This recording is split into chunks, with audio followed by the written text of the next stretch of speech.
ये नीट 2016 का क्वेश्चन है। क्वेश्चन ध्यान सुनिए।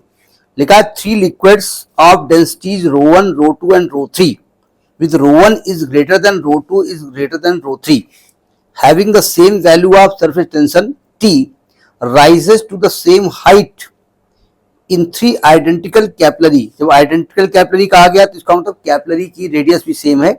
द एंगल ऑफ कॉन्टेक्ट θ1, θ2, θ3 कौन से रूल को फॉलो करते हैं, ऐसा कुछ बोला गया है। देखो ध्यान से, आपसे height in the capillary tube की बात की है, यानी एच की बात कर रहे हैं। आपसे रेडियस ऑफ कैपिलरी की बात कर रहे हैं, स्मॉल आर की बात कर रहे हैं। आपसे एंगल ऑफ कॉन्टेक्ट की बात कर रहे हैं।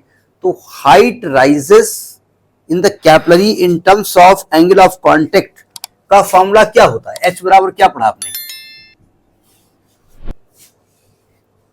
प्रूफ बताया था हमने, 2t cos theta upon rho G R, 2t cos theta by rho G R, यही था ना।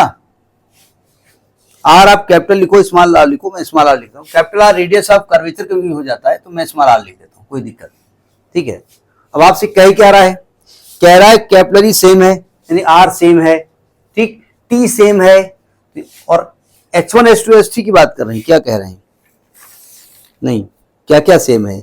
3 आइडेंटिकल डेंसिटीज ρ1, ρ2, ρ3 है, having same value of surface tension, rises same height. Same height मतलब आपसे ये कह रहे हैं कि भैया H1 जो है ना, दूसरी में H2 जो है ना, H3 जो है ना, सेम है, ऐसा बोला इन्होंने। चलिए ठीक है, तो इसका मतलब 2t, अच्छा t सेम है, 2t cos θ1 upon ρ1 ji are, क्योंकि सब कुछ सेम है, केवल डेंसिटी चेंज हो रही है और एंगल ऑफ कॉन्टेक्ट चेंज हो रहा है। 2t cos θ2 upon ρ2 g r is equal to 2t cos θ3 upon ρ3 g r. अब चूंकि इक्वलिटी के केस में आप जानते हैं कि जो कॉमन फैक्टर होते हैं कैंसिल हो जाएंगे, मतलब इसको 2t से डिवाइड करके 2t कैंसिल कर सकते हैं और जी आर से मल्टीप्लाई करके जी आर कैंसिल कर सकते हैं। तो मैं कह सकता हूं cos θ1 upon ρ1 is equal to cos θ2 upon ρ2 is equal to cos θ3 upon ρ3, ऐसा बोला है ना। अगर मैं इसको k मान लूं, तो आपसे कहेंगे cos θ1 इज इक्वल टू ρ1 के, cos θ2 इज इक्वल टू ρ2 के, और cos θ3 इज इक्वल टू ρ3 के, ऐसा बोल रहे हैं। अच्छा, आपसे रो के बारे में कुछ रिलेशन दिया है कि ρ1 is greater than ρ2 is greater than ρ3। ρ1 की वैल्यू यहां पर क्या आएगा? cos θ1 अपन क्या आएगा ना,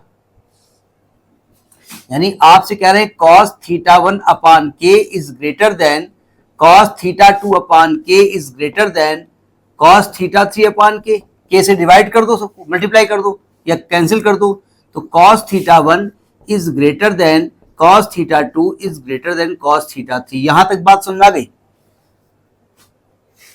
cos की बात हो रही है, cos बढ़ेगा तो एंगल बढ़ेगा घटेगा?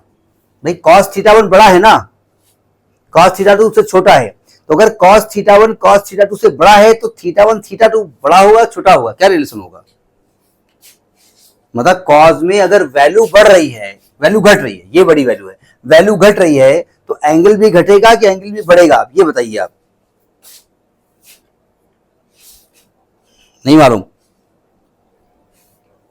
नहीं मालूम है कि नहीं मालूम है?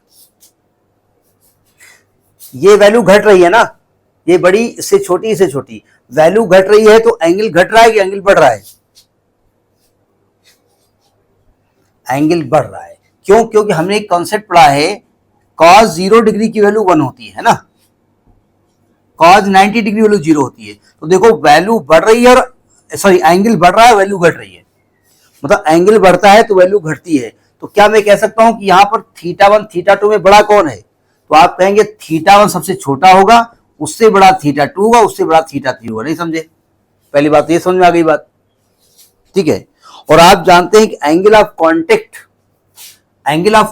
जो है ना, अब सुनो ध्यान से, हमने बताया था अगर 90 डिग्री का एंगल ऑफ कॉन्टेक्ट है तो ना तो वाटर राइज करेगा ना वाटर फॉल करेगा। अगर एंगल ऑफ कॉन्टेक्ट 90 से ऊपर है, ऑब्ट्यूज है, तो क्या हमने बताया था? अगर एंगल ऑफ कांटेक्ट ऑब्ट्यूज है ना तो वाटर राइज नहीं करेगा, नीचे जाएगा। नहीं समझे? तो ये तो समझ में आ गया, ये एंगल 90 से छोटा होगा। क्यों? समझ में आ गई बात? नहीं आ गई? और दूसरी बात, 0 या 0 से बड़ा हो सकता है। तो θ1 less than θ2 less than θ3 less than π/2 और ग्रेटर आर इक्वल टू 0 होगा। 0 हो सकता है। समझ में बात आ गई? तो ये आपका नीट 2016 का क्वेश्चन है।